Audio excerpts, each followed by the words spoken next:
Hello, good morning, my dear student. Myself, Dr. Dinesh Kumar Rai, PG Department of Commerce, College of University,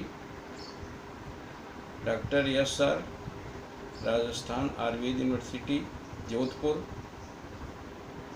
मैं आशा करता हूँ कि आप लोग इस कोरोना की महामारी में सपरिवार स्वस्थ एवं प्रसन्नचित्त होंगे।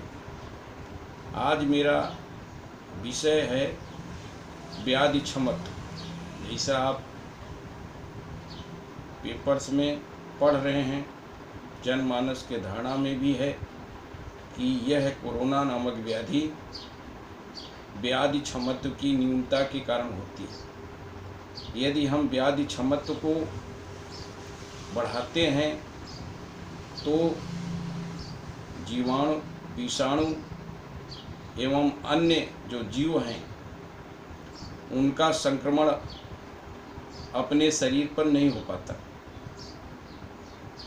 आयुर्वेद में जो बताया गया है, प्रसंगात गात संग स्पर्शात सह शय्यासनात् सह भोजनात् वस्त्रमालानुलेपनात्, ये संक्रमण जन व्याधियों के मोड ऑफ इन्फेक्शन के प्रकार हैं। अब व्याधि क्षमत्व, जिसको आधुनिक शास्त्र में इम्यूनिटी कहते हैं, आज से हजारों साल पहले आचार्य चरक ने सूत्र स्थान में इसका वर्णन किया है और सूत्र रूप में उन्होंने कहा है, न च सर्वाणि शरीराणि व्याधि क्षमत्वानि समर्थानि भवन्ति। सभी व्यक्ति का शरीर एक जैसा व्याधि क्षमत्व का नहीं होता, अर्थात प्रत्येक व्यक्ति में रोग प्रतिरोधक क्षमता या व्याधि क्षमत्व अलग अलग होता है। यह विभिन्न कारणों पर निर्भर करता है। जैसा शरीर होता है उसी के आधार पर उसमें व्याधि क्षमत्व होता है। व्याधि क्षमत्व के बारे में आचार्य चक्रपाणी, जो चरक संहिता के टीकाकार हैं, जिनको चरक चतुरानन सुश्रुत सहस्त्रनयन कहा जाता है, उन्होंने व्याधि क्षमत्व के बारे में बताया है, व्याधि क्षमत्वम व्याधि बल विरोधित्वम व्याधि उत्पादक प्रतिबंधक मिति यावत। अर्थात व्याधि क्षमत्व वह शक्ति है जो सर्वप्रथम तो व्याधि को उत्पन्न होने नहीं देती है, और यदि उत्पन्न हो गई किसी कारण से तो उसके बल को कम करती है। इस प्रकार यदि हम मानते हैं तो व्याधि क्षमत्व दो प्रकार का है। एक इनोनेट सहज है और दूसरा कृत्रिम है, आर्टिफिशियल। व्याधि क्षमत्व शरीर में जो शक्ति है उसको कहते हैं। शक्ति से यहाँ आचार्यों ने 3 शब्दों का प्रयोग किया है।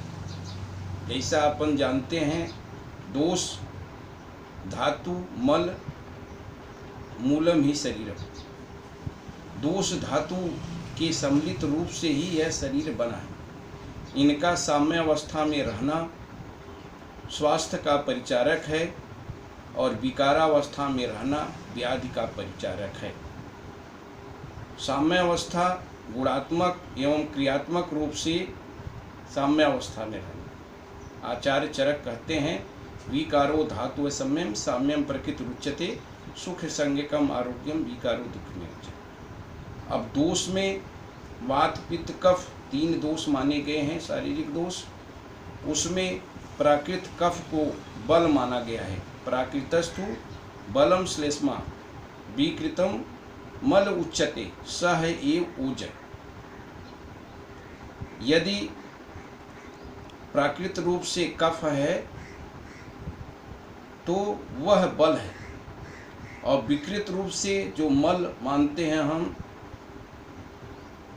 वह विकृत रूप से मल है, जो कफ जो है स्ठीवन के द्वारा निकलता है, तो हम कफ वर्धक श्लेष्म वर्धक द्रव्यों का प्रयोग करें जिससे श्लेष्मा बढ़े। और यही शक्ति है। जितने प्रकार के बृंहणीय, जीवनीय, लघु, दीपन, पाचन, रसायन द्रव्य हैं, उनका यदि प्रयोग हम करते हैं तो कफ, प्राकृत कफ की वृद्धि होती है, शरीर में शक्ति आती है। दूसरा बल, बल बल्यते, बल बल्यते इति बल है, जिससे शक्ति आती है उसको हम बल कहते हैं। यह बल 3 प्रकार का होता है, सहज, कालज और युक्तिकृत। सहज जो माता पिता के द्वारा गर्भाधान के समय में प्राप्त होता है फीटस को, उसको सहज बल कहते हैं। यदि माता पिता स्वस्थ हैं तो उनसे निकलने वाला स्पर्मेटोजोआ ओवम भी स्वस्थ होगा, मैच्योर होगा, और जो शिशु उत्पन्न होगा वो माता पिता के लक्षणों वाला होगा। यदि माता पिता स्वस्थ हैं, लंबे हैं, छोटे हैं, मोटे हैं, पतले हैं, स्वभाव जैसा उनका है, उसी प्रकार का शिशु की उत्पत्ति होती है। दूसरा कालज, काल 2 प्रकार के हैं, नित्यक और आवस्थिक। नित्यक जो ऋतुएं हैं, 6 ऋतुएं हैं, ग्रीष्म, वर्षा, शरद, हेमंत, शिशिर, वसंत, उनके आधार पर यदि हम आहार विहार का प्रयोग करते हैं तो स्वस्थ रहते हैं। इन ऋतुओं में आदामंते चय दौर्बल्यम विसर्गया दानो निड़ाम, मध्य मध्य भयम, इस तरह करके जो ऋतुओं का बल के आधार पर बल की स्थिति बताई आचार्यों ने, उसके आधार पर हमको आहार विहार का प्रयोग करना चाहिए। युक्तिकृत, युक्ति योजना को कहते हैं। हम किस प्रकार स्वस्थ रहें उसके लिए प्रत्येक व्यक्ति को योजना बनाना चाहिए। हमको दिनचर्या, ऋतुचर्या, रात्रिचर्या, सदवृत्त, आहार विहार, इन सब का सम्यक रूप से समय पर प्रयोग करना चाहिए। स्वास्थ्य के लिए यह आवश्यक है। और यदि व्याधि उत्पन्न हो गई तो व्याधि शमन के पश्चात जो हम जीवनी, बृंहणी द्रव्यों का प्रयोग कर रहे हैं, जिनसे रोग प्रतिरोधक क्षमता बढ़ रही है, पुनः व्याधि होने की संभावना न्यून हो रही है, उन द्रव्यों का हम प्रयोग करें। जैसे शीत ऋतु में जितने प्रकार के आचार्य काश्यप ने लेहनी द्रव्यों का प्रयोग किया है, घृतों का प्रयोग किया है, च्यवनप्राश, ब्रह्म रसायन, संवर्धन घृत, कुमार कल्याण घृत, इन सब का प्रयोग शिशु के लिए और मनुष्य के लिए करना चाहिए। तीसरा, व्याधि क्षमत्व के बारे में आचार्यों ने ओज को व्याधि क्षमत्व माना है। जैसा आप लोग जानते हो, रसादि धातुओं का जो सार है उसको ओज कहते हैं। रसादि नाम धातु नाम यत् परम तेज तद खद ओज तदेव बलम, वही बल है।